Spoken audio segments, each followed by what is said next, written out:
This is Miss Williams, a 4th grade teacher. This is Miss Williams' math class, a typical group of curious and aspiring individuals. Miss Williams is using Time to Know's unique digital teaching platform, which empowers her with new ways to reach and teach her students. Miss Williams enters her main screen and selects the relevant lesson from the Time to Know recommended curriculum, which covers the entire year. Today's lesson is about comparing fractions.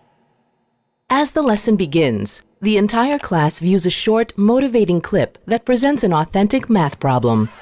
Get ready to see who will be the school champion of the 200-yard race. The competitors: Lou, Ben, John, and Andy. On your marks, get set, go! The competition is not over yet. Andy is in the lead. Lou ran 4/5 of the course. Ben ran 2/3 of the course. John ran 6/7 of the course.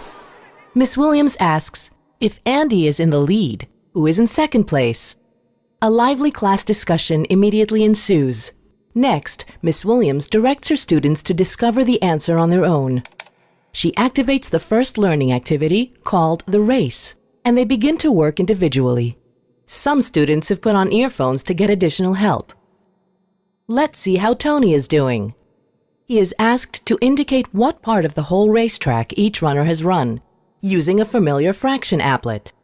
He can see that Lou ran 4/5 of the race, so he commands the mathematical applet to divide the strip into 5 bars and highlights 4 of them. For Ben, he generates 3 bars and highlights 2. He does the same for John and ranks the runners according to their position in the results table. Now he is asked to suggest a fraction representing how far Andy ran.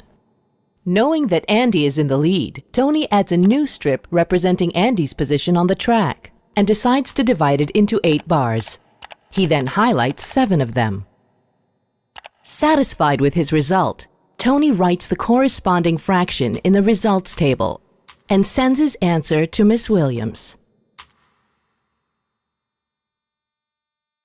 In the gallery, Tony's answer is added to the answers the other students have submitted. Now that all of the students have completed their task, Miss Williams uses the Eyes on the Teacher function to focus their attention on the main board. Using the gallery feature, Miss Williams displays 2 correct answers and asks, "Why are these 2 answers correct?" To help her students, she displays the fraction bars representing 2nd, 3rd, and 4th places, and adds Tony's and Jane's suggestions for 1st place. Miss Williams asks, can you explain why 7/8 and 11/12 are greater than 6/7? The class is still struggling for an answer. To help them, Miss Williams sorts the fractions according to size. I know, because 7/8 and 11/12 are missing a smaller part than 6/7. The class has just discovered the complete to whole rule. Now it's time to practice the new rule. Based on the student's progress, Time to Know has analyzed each student's learning needs and made personal recommendations for activities at his or her level. Miss Williams uses the information to divide the class into 2 groups. Students in the red group can individually practice the rule in a game called the Fraction War. For the advanced blue group, Miss Williams has provided a link to the Mathematics Encyclopedia, where they're introduced to the Rind Papyrus Scroll in order to explore Egyptian fractions. The advanced students are moving along rapidly, while the students in the red group are taking their time. Each student is free to advance at his or her own level. Meanwhile, the power of differential learning is also being implemented in Miss Johnson's English Language Arts class. They are about to start exploring a text passage. Miss Johnson has created 3 reading groups in her class: pre-level, on-level, and above-level. Gabriella has just moved to the above-level group from the on-level group, while Ben is still in the pre-level group. They're both presented with differentiated text passages. While the content of each passage is identical, the text that Ben reads is simpler in terms of lexical complexity. In the past, Ben struggled with reading and couldn't concentrate. The text reader assists him. He hears the narration with headphones while simultaneously viewing the highlighted paragraphs. Kwan heard many voices coming from outside the family hut. It was late, and such conversations were unusual at this hour. An embedded dictionary provides additional support. Back in math class, Miss Williams monitors the progress and performance of each of her students in real time while they are working.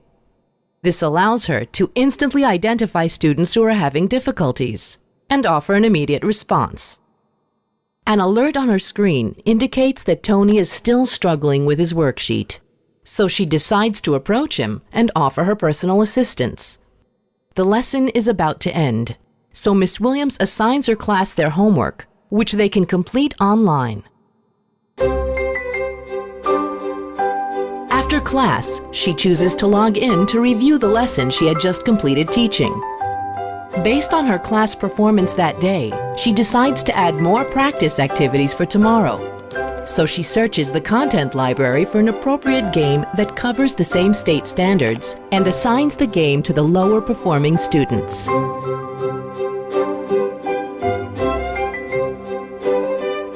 She is ready for tomorrow's class.